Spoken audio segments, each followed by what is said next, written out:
guys, it's Kristen, and today we're going to be talking about the new Paramount Network TV show, Heathers. For those of you who don't know too much about Heathers, this show is going to be a TV adaptation of the original cult classic movie from the 80s. That film starred Winona Ryder, Christian Slater, Shannon Doherty, and it was a high school black comedy that was actually very controversial for its time. I actually read that Winona Ryder's agent suggested she not do the film because he thought it was going to ruin her career, and it turns out that's actually one of the roles she's most known for. It's a classic and people really love it. Ryder stars as Veronica Sawyer, who's this girl in high school that's part of this popular clique called the Heathers because all the girls besides her are named Heather. They're kind of the mean girls of the school. Veronica's just tired of it all. She's especially over Heather number one, Heather Chandler, who's kind of the ringleader.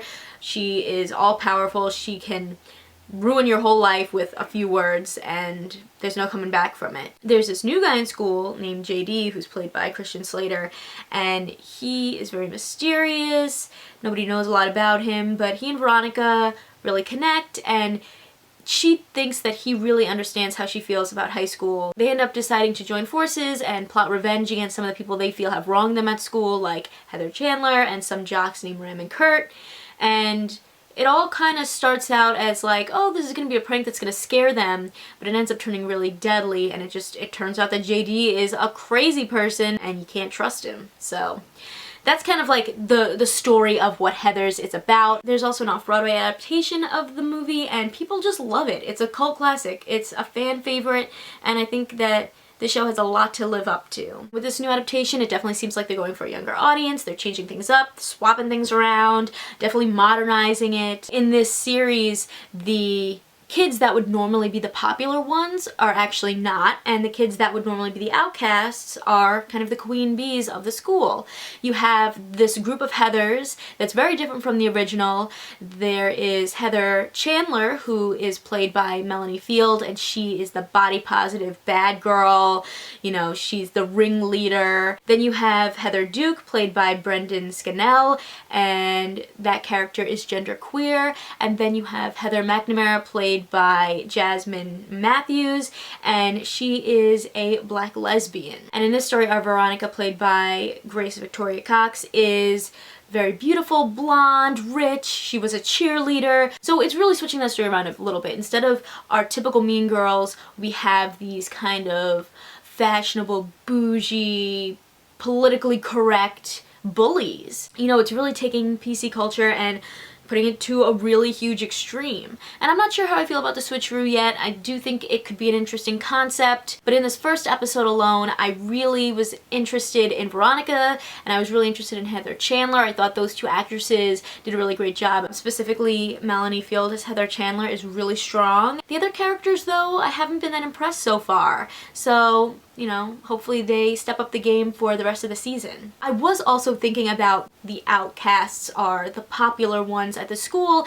and it kind of gave me a little bit of a theory, a little mini theory of where that could have come from. In the original Heathers movie, Veronica sort of represents the outcasts in a way, and there's also that huge message of like, whatever happens to a Heather, like there's always going to be another one that comes in to take their place. If you remember at the end of the Heathers movie, Veronica takes the red scrunchie that kind of symbolized that queen bee power from Heather McNamara, and she becomes friends with Martha, who was another outcast. Could that reflect the new reign of this school where the Heathers are the outcasts and like that cycle is continuing? I might be digging too far into it, but I thought it was kind of an interesting idea. Let's start with the very beginning of this series. We open up with that same Que Sera Sera song that was in the original movie, except this time it's a little eerier, it's a little creepier, and the match is lit, and who's there?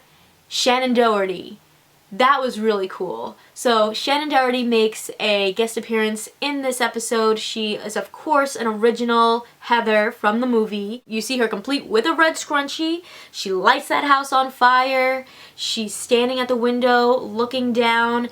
In a car is her son, JD. Smiles at him, shoots herself in the head, she's dead. So that was like a moment that they had mentioned in the movie where like JD's mom killed herself, and I thought that was crazy that they brought that to life with an original Heather. And they made a bunch of references there with the croquet, the pate, that red scrunchie, the hot probs. I also really enjoyed the theme song and the opening for the show. I thought that the music really suited it. I loved that whole blacklight situation that was going on. They definitely tried to include a lot of iconic moments from the movie and also ways that they could update some of those moments. And I thought some of them worked, some of them didn't. In this show, Veronica is a vegetarian, so she doesn't eat pate. That was kind of like a running joke in the movie. Didn't really see what the purpose of that is. Maybe just because there's a lot of vegetarians and vegans out in the world today, so maybe they're just kind of poking fun at that. The hot probs, you know, Matchbox was a reference to the Hot Probs radio call-in show that was in the movie. There was also a reference to Big Fun, which was a band that wrote the song Teenage Suicide Don't Do It that was in the movie, and the Corn Nuts were named Big Fun in the show. I actually appreciated the way that they included those references because I feel like, you know, it's easy to make those kind of jokes and little cameos in a 2-hour movie, but it's kind of harder to expand that, I think, for a TV show that can have, you know, an infinite amount of episodes. So I thought that they included it in like a nice, easy way that can keep reoccurring and you can appreciate it, but it's not like overwhelming. They also updated certain phrases, so they would say like, got a motor or very. And in this show, they say, got a Tesla. So I guess they're trying to update and be environmentally friendly. And they also would say just, which I actually kind of liked that one because I felt like it went along with the social justice warrior aspect of what this current Heathers group is. They do keep a lot of the like similar storylines. Like they do go to a party, which is where Veronica and Heather Chandler's relationship kind of falls apart. And in, you know, in the movie it was a college party, and in the show I think it was also supposed to be a college party, but it was like an art show college party with like art students. So I guess they're trying to like elevate their social statuses. You know, and at the party they did make a reference to that blue cleaner that originally killed Heather in the movie. It's like an art installation piece and it gets spilled on this Heather, and that was kind of funny, and like I thought that was a nice reference without kind of copying exactly what they did in the movie. There was a moment with Ram and Kurt that now that it happened, I'm kind of wondering like, what are they gonna do with them in this show? There's a scene where they're in this convenience store and Kurt gives Ram a bottle of mineral water, a box of candy, a photo of Joan Crawford, when JD and Veronica were kind of plotting this plan around how they were gonna get back at Ram and Kurt for something in the movie. They plant all these things with them to make it seem like they were gay. So in this TV show they've already bypassed that, and Kurt's seen giving Ram these things, so I don't know if that's supposed to show that they really are gay or that they're gonna just do something completely different with them in the show. Speaking of JD and Veronica, let's talk about their relationship a little bit. You know, in the movie I think their relationship starts out very quickly. I think that as an audience member, you can kind of see that there's something off about JD, but I guess Veronica doesn't see it. And their relationship kind of becomes abusive, I would say.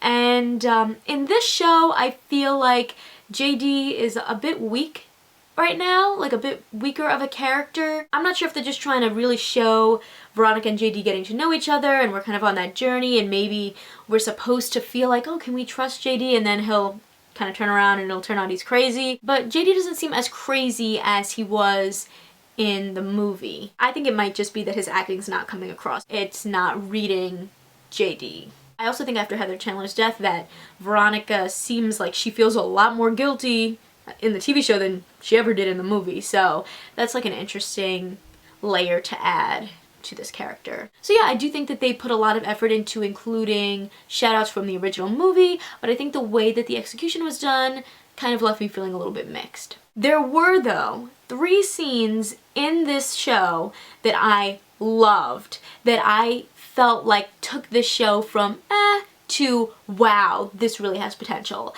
And the first scene is the Shannon Doherty one, which I already talked about. I just thought that that was really strong, done very well, and had me very excited for what was to come. And then, you know, when we got to the middle, I was kind of like, all right, well, what's going on here?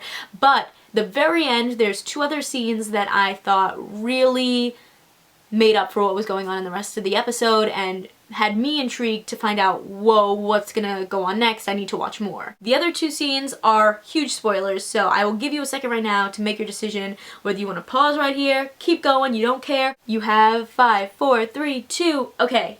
We are gonna be talking about it now. So the second moment that I really loved in the show, Heather Chandler is dead. Veronica and JD have put up this video on her Instagram that makes it look like she committed suicide. Everyone in school is mourning and it's time for someone to step up and do a eulogy. And Heather McNamara and Heather Duke are, for lack of better words, duking it out over who's going to do this eulogy, because whoever does it is going to be the next Queen Bee. That's just what's going to happen. When, surprise, surprise, Miss Betty Finn steps up to do the eulogy. What? Betty Finn in the original movie was Veronica's childhood friend. They weren't really friends anymore, but they were still friendly, and she didn't really have a big role. So I was very surprised to see her kind of stepping up and claiming that Queen Bee status at the end of this episode. But when you think about it, it does kind of make sense, because something that's super important to like the legacy of Heathers is the color scheme, the color coding palette of each of these women in the film and subsequently in this TV show. There's these primary colors that are just super important. There's Heather Chandler with that red, which is that leadership, that powerful color, and whoever kind of takes on the Queen Bee role after her takes on that red palette as well. Then you have Heather Duke, who's that yellow, which is another, you know, strong primary color. You have Veronica in that blue, which is a little bit more calming and cold. And then you have Heather McNamara, who's in this green, which is kind of more of a jealousy, you know, it's not a primary color. And I think that there's a lot of detail that goes into all of that. And when you look at Betty's clothes in this episode, she's kind of got some little hints of red that are coming in. And that I think kind of foreshadow her coming up and trying to take on that mantle that Heather Chandler left behind. So I was pretty excited about this twist, and it threw me for a loop for sure, and I'm excited to see Betty take on this new type of role. And then the third scene that really killed me, was Heather Chandler's parents finding out that she committed suicide, coming into her room. Her dad whacks her on the back a little bit. She ends up coughing up some corn nuts. So guess what? She had just been choking on corn nuts. She didn't actually swallow this suicide pill, and she's alive. She's friggin' alive! I swear my jaw dropped. I was like, what? Because that is completely different from the movie. Heather Chandler dies in the movie and that's it. It's over. So I was like not expecting this at all. And actually I was really happy because, like I said, I think Melanie Field was doing a really good job with the Chandler role, and I wanted to see more. I wanted to see like what is she gonna do next, and I was like, oh well, she's not gonna do anything because she's dead. But she's not dead. Also, side note, I'm not sure if this was a slip up or if this was just like a really genius Easter egg. In the original Heathers movie, there's just like this blue cleaning solution that they end up giving Heather Chandler that she drinks and it kills her. And in her mouth, it's completely blue. And that's kind of to represent Veronica kind of taking over, getting rid of Heather Chandler. And so that moment, that color is really important. And this kind of goes back to what I was saying about how that whole color scheme of the Heather's legacy is really important. But in this show, they gave her a red pill. So my first thought was like, oh, they messed up, they should have given her a blue pill. And then I started thinking, I wonder, is that supposed to be like a hidden Easter egg that hints at the fact that JD and Veronica messed up and Heather was going to survive since that pill is red and red is her color? Was that kind of a hint that something was coming that we weren't expecting? I don't know. If it is, that's genius. Genius. If it's not, they just messed up and I don't know. I'm digging too deep into this. I'm really interested to see what happens next after this huge twist. Do you think she's gonna lay low for a while, let people think she's really dead? Do you think that she's gonna mess with JD and Veronica? I mean, probably. But I'm very curious. So yeah, after those 3 moments, I just felt like they really blew me away. You know, the show started off strong, it ended really strong. You know, the middle was a bit messy, but those 3 moments just really made me feel like the show had a lot of potential. I do think some original movie fans might be disappointed by the show. Like I said, I do think that they include a lot of references, but I think they change a lot of things as well, and people might not appreciate that. But you know, it's a remake. It's not going to be the same. If they make it the same, then you know what the story is and it's not surprising. So I really think they're going to include a lot of really interesting twists and turns that we're not expecting. After watching this first episode, I do feel like this is a show that, you know, it's hard to get a really good first impression from this first episode. I really think, you know, you need to watch a couple more to really solidify like what your thoughts are and if it's a good show or a bad show. Right now, I feel like it does have potential. I would love to know what you guys thought about this Heather's TV show Reboot, especially how it compared to the original movie. Make sure to leave a comment down below and let me know. Give this video a thumbs up if you liked it and click that subscribe button because I come out with new videos every week. See ya!